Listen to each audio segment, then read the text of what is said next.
Nako, diri. Diretso lang at. So ngayon pa lang talaga ako nakapasok sa lugar na to. Salvador. Salvador. Oh, Salvador po ni dire Recodo. Asan ko ito nag-record? Oo, sakop ni dire Recodo.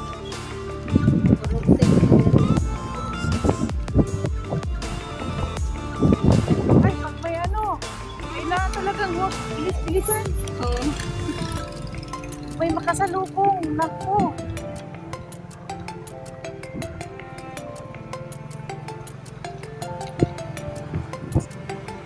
Ano, ngayon na ako nakapasok talaga. Malayo pa. Layo pa. Ay, malayo pa pala. Layo pagkatay.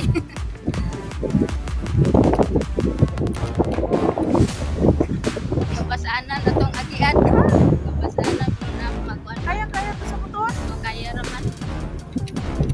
May ano pa? May sagkaon pa. Naka-trailing ng daanan. Grilling kayo daan din eh. Oh, kaya. Ambak lang siguro. Hoy, sagkaon man. Oo nga, takot din ako eh. Sagkaon man kaayo. Ngamba ko sa mo. Hirap. Ako na muna.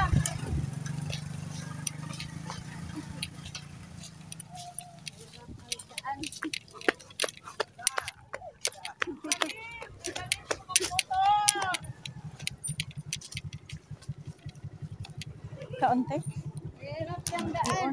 Oo nga, hirap. Tas asa man Dali ko? na lang ay wag na lang ko kayo. Sige.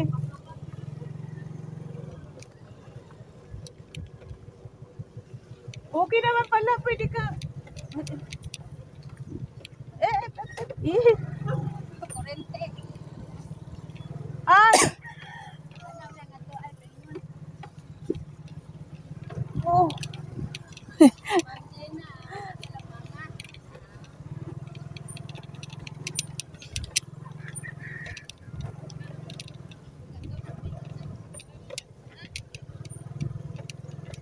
Oops. Saan na kaya tayo dito?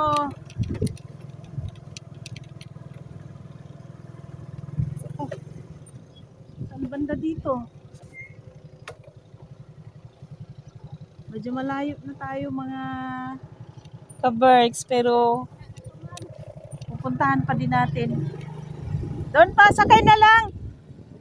Ali, Diretso na lang ato. sakay na lang. Adi ana, nagsakay na ko rin sa likod. Ah, okay.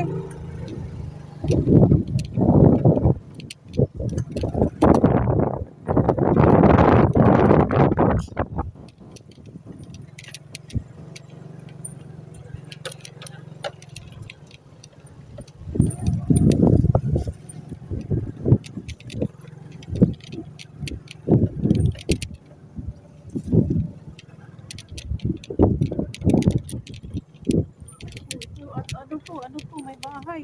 Op.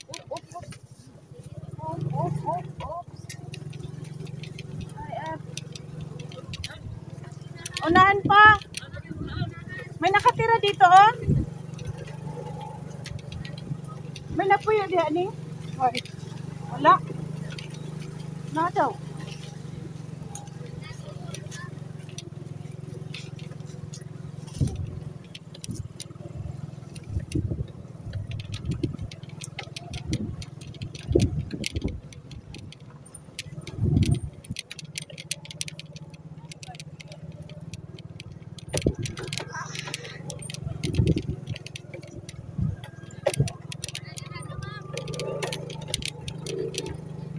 Ah, dito na.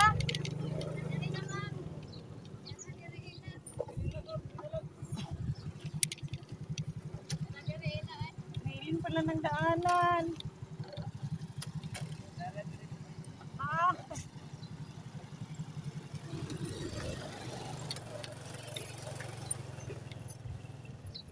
Ay, may otso. Oh, sarap na buhay dito. May wifi eh. Sa amin walang wifi, pero dito meron. Ang kamanghura na mo din na diri sa ila. Ay, siya pala. Di sila diri. May otso nay.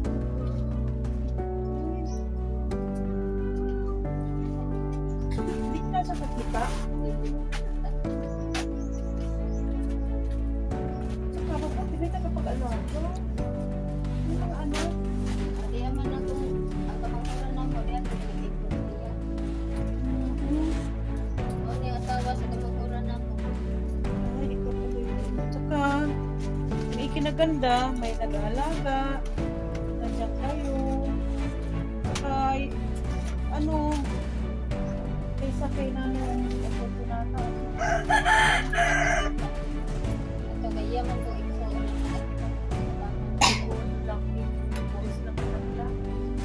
Kumusta ka, nanay? Ano pakiramdam mo? Dili nakakakita.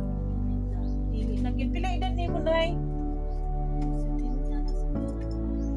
70. Dapat 70, kayang-kaya pa to. Dapat kaya yan. Tapos nandito na lang siya. Hindi siya nakakalakad-lakad.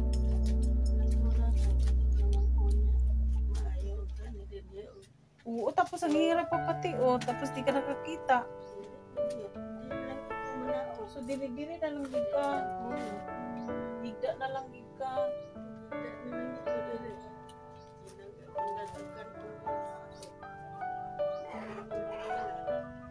So, yun ang ikinaganda mga ka-birds kasi may mga anak si nanay, may nag-aalaga. Kaso nga lang, sa kanyang edad na 70, marami naman 70 na kaya-kaya pa ang katawan. Kasi si nanay, hindi na nakakakita. No? Yun ang hirap sa kanya. Actually, pagkasalamat tayo na may mga anak na dito, talaga sa kanya. Yun nga lang, ang kalagayan ni nanay, hindi na siya nakakakita. Hirap. Tapos, siguro sa pagkain,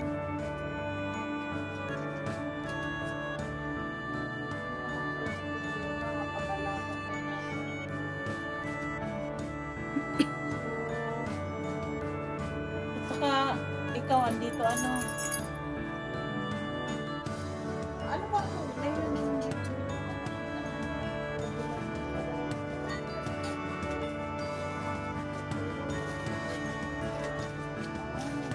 tapos hindi na talaga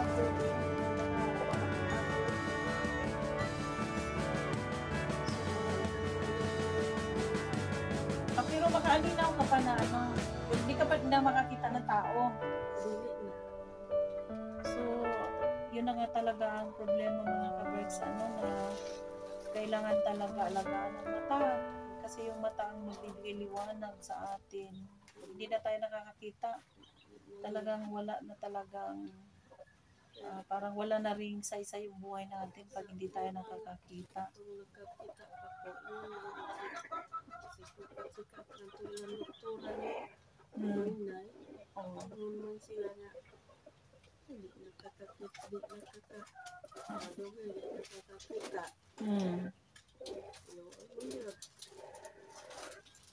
Kasi si doktora, parang ano yun, hindi yan eye specialist.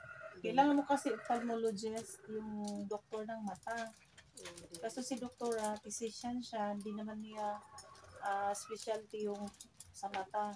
Hindi yun, ano niya. Kaya hirap talaga dito sa probinsya na kulang-kulang tayo sa mga doktor, walang mga facilities. So hanggang check-up lang talaga. Kaya sa sitwasyon mo yan, manalangin na lang tayo, Nay. Yun na lang talaga ang ating magagawa. Kasi yun na, hindi na talaga makakakita, lalo na may edad ka na rin. Pero hindi naman may pagkaila na marami din namang mga 80 pa, 80 plus. Saka matanda na, ang importante na makita, ano. So, parang may ano siya, no? Lagi high blood pa rin. Ako, hindi nakakita, saka high blood pa rin.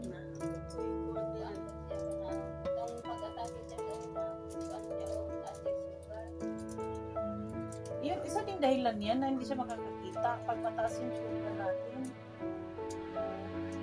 So, yun talagang mahirap mga ka-birds pag ganitong edad, may karamdaman, hindi nakakita. Paghihintay na lang tayo sa ating kapit kapon kung kailan tayo magkaroon ng milagro kita. Panginoon na lang talaga dito ang siyang magbibigay ng miracles, himala, kasi sa kalagayan ni nanay, alagaan na lang siya talaga ng kanyang mga anak. Yun na lang ang paraan, no? Mabigyan na lang sa pagkain, hindi kalagi sa paikot-ikot na lang, parang kumbaga parang bilanggo sa kanyang karamdaman. Oo.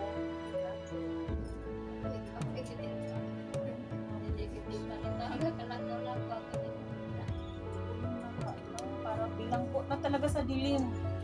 Si nanay ay bilanggo sa dilim dahil hindi siya nakakakita. Wala na talagang, kumbaga, sarado na yung buhay niya sa dilim. Kahit buhay pa. So, panalangin na lang namin ay na sana wala na kami ibang may tulong sa iyo. Pasalamat tayo sa Panginoon na kasi na ikaw ay marami mga anak na nagmamahal.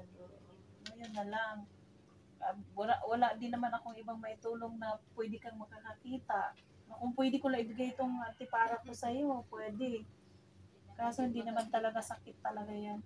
Tsaka tingin ko sa iyo, hindi lang yung mata dinaramdam mo. Marami ka pang iniinda sa katawan.